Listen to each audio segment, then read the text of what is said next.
السلام عليكم ورحمة الله وبركاته. إخواني أخواتي الكرام، تنتمنى هذا الفيديو يلقاكم بأحسن الأحوال إن شاء الله. المهم أخوتي، قبل ما نبداو الفيديو ما تنساوش تكملوه من الأول حتى الآخر، حيت عندنا واحد المعطيات في الآخر ديال الفيديو اللي مهمة جدا. وما تنساوناش بواحد الجيم وكومونتير باش هكا تزيدوا تحفزونا، جزاكم الله كل خير. صح. غادي نبداو بخدخود. خدخود هي واحد الام اللي خصنا ناخذها واحد المثال للامهات اللي خاصنا الجيل ديالنا ملي يكبر يشوف ان حاميه ولادها، تتعلم من الصح من الخطا، ولكن لا، العكس صحيح. صح. هي علمتهم غير معاطيه، غير المعيور، غير نسب امي، نسب خالتي، نسب عمتي، نسب ولادي. يعني ولادهم تما غيكبروا بحالهم وغيبقى داكشي متوارث. ويسمعي بعدا هي سميتها كي دايره. خد لا حول ولا يعني هذاك الشيء متوارث. كما تنقولوا حنا من زمان كنا تنفتخروا تنقولوا ولد بنيس، داكشي متوارث من جد لجد. يعني داكشي غادي وزوين. دابا لا، داباش ولاو يتوارثوا، غير هذا تعير هذه تتعير هذا. داكشي غير في شكل كلام تفاهه وصافي. المهم اخوتي، راه اليوم في الاستضافه ديال الشرطه ان راكم عارفين كاملين ديال مدام بقالي الاستدعاء اللي ما كانتش حضرت لها، اليوم راها في الاستضافه من غير القضيه اللي عندها مع نسابها. دابا اليوم القضيه اللي عندها ديال مدام بقالي راه عند البوليس. واش غنقول لكم، اللي دار الذنب يستاهل العقوبه، وتنتمنى هذه دير لهم العقل، ما يبقاوش عاوتاني زايدين فيه، يشوفون ان الادسنس طالع وبقاو زايدين فيه.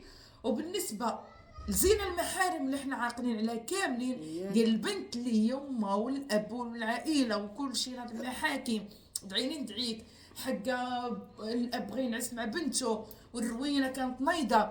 الله يستر. وكنا تقربقنا حنا كاملين قلنا ما يمكنش، كيف الزينه ما عرفتش شنو هي الزينه المحارم. انا كنبدا كنعرف بسم الله الرحمن الرحيم انت سمعناها. لا اله الا الله. هذا الشيء الله يستر. يعني الانسان ملي جلس واحد العام ولا عامين من بعد ما انه هذا الموضوع هذا جمع لي فليسات، لاننا تنشوفوا دريه صغيره، لانه بقى ما عندهاش حتى 21 عام عند الطوموبيل، بدل الطوموبيلات. هو المشكله بنتو.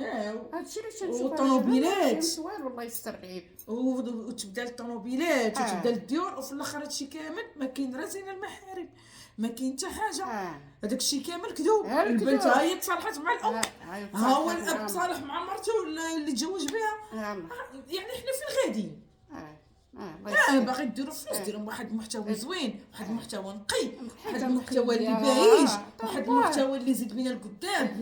ولكن لا نوري اللوم على مين؟ على الجمهور اللي تيتفرج.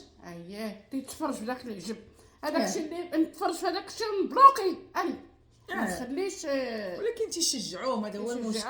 هما داك الشيء زوين نقي بغا يتفرج فيه تاخد. هذه حنا عارفينها، حنا تشريرين وغضحك. والله حتى غضحك حتى نغرمي وتنبغيو نشاركوا معاكم داكشي. حنا عارفين ان حتى نصب امي وبا عاد باش غتطلع المشاهده. كاين اللي ما نديرهاش هذاك المعقول ما كاينش. لا حنا ما نديروش هادي. كان شي بنادم محزم. لا حنا ما نديروهاش. حنا دايرينها غير تنشاركوا مع اللي بغانا، غيتفرج فينا وغيبغينا لله في سبيل الله.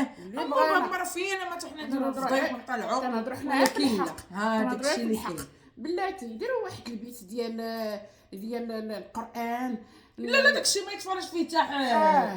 والله تيطلعوا لي فيديوهات ديال الدراري وحق الله العظيم تيجودوا ودريات صغار تعطي الصويت، عرفتي واحد الصوت زوين والو.